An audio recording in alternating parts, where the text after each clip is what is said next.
ओम श्री सद्गुरुवे नमः। ओम नमो भगवते वासुदेवाय। अथ द्विचत्वारिंशो अध्याय। कुब्जा पर कृपा, धनुष्य भंग और कंस की घबराहट।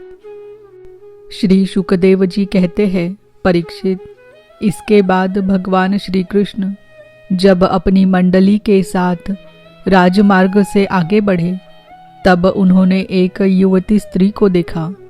उसका मुंह तो सुंदर था, परंतु वह शरीर से कुबड़ी थी। इसी से उसका नाम पड़ गया था कुब्जा। वह अपने हाथ में चंदन का पात्र लिए हुए जा रही थी। भगवान श्री कृष्ण प्रेम रस का दान करने वाले हैं। उन्होंने कुब्जा पर कृपा करने के लिए हंसते हुए उससे पूछा, सुंदरी, तुम कौन हो? यह चंदन किसके लिए ले जा रही हो?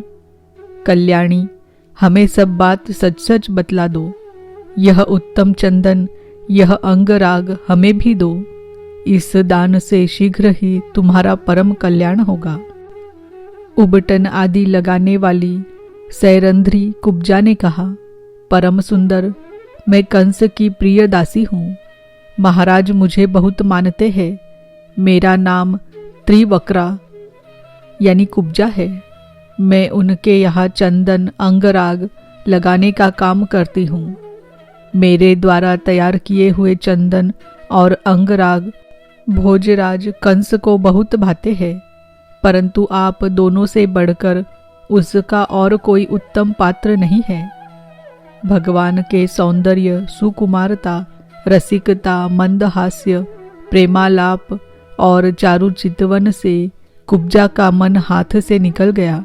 उसने भगवान पर अपना हृदय न्यौछावर कर दिया। उसने दोनों भाइयों को वह सुंदर और गाढ़ा अंगराग दे दिया। तब भगवान श्री कृष्ण ने अपने सावले शरीर पर पीले रंग का और बलराम जी ने अपने गोरे शरीर पर लाल रंग का अंगराग लगाया तथा नाभि से ऊपर के भाग में अनुरंजित होकर वे अत्यंत सुशोभित हुए। भगवान श्री कृष्ण उस कुब्जा पर बहुत प्रसन्न हुए। उन्होंने अपने दर्शन का प्रत्यक्ष फल दिखलाने के लिए 3 जगह से टेढ़ी किंतु सुंदर मुख वाली कुब्जा को सीधी करने का विचार किया।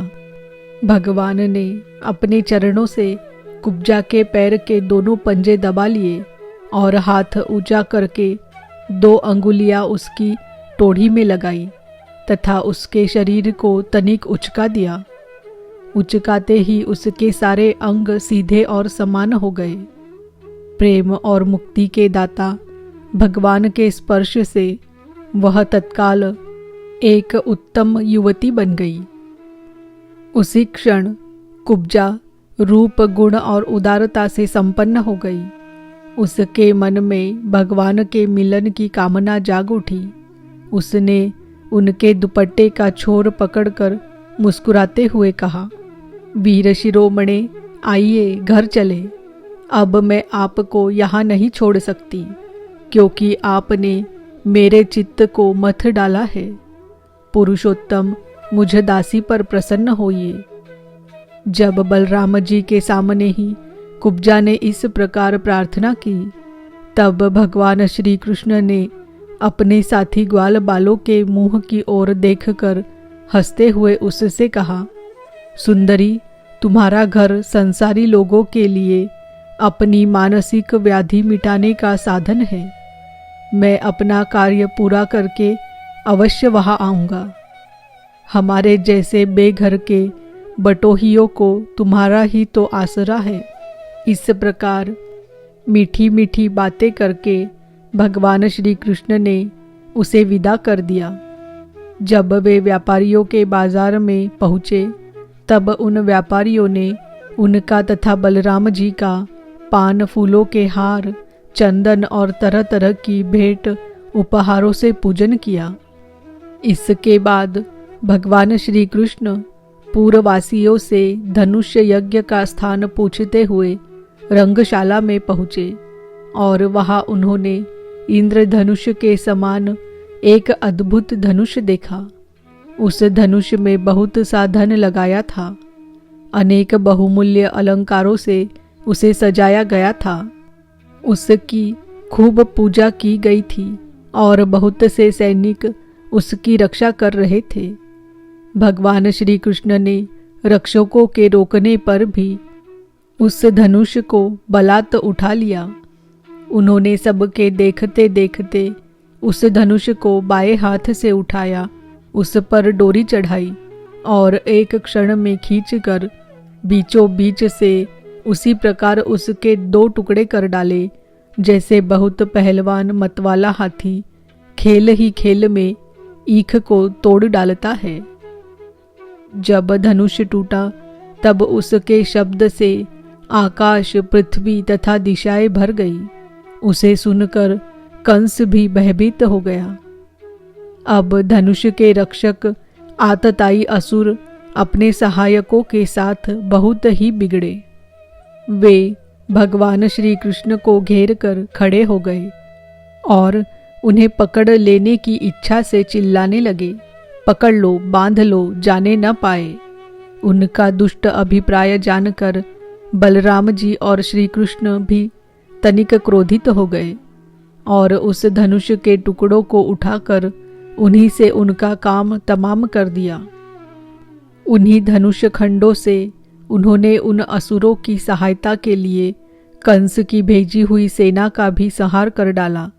इसके बाद वे यज्ञशाला के प्रधान द्वार से होकर बाहर निकल आए और बड़े आनंद से मथुरापुरी की शोभा देखते हुए विचरने लगे। जब नगरवासियों ने दोनों भाइयों के इस अद्भुत पराक्रम की बात सुनी और उनके तेज, साहस तथा अनुपम रूप को देखा, तब उन्होंने यही निश्चय किया कि हो न हो ये दोनों कोई श्रेष्ठ देवता है।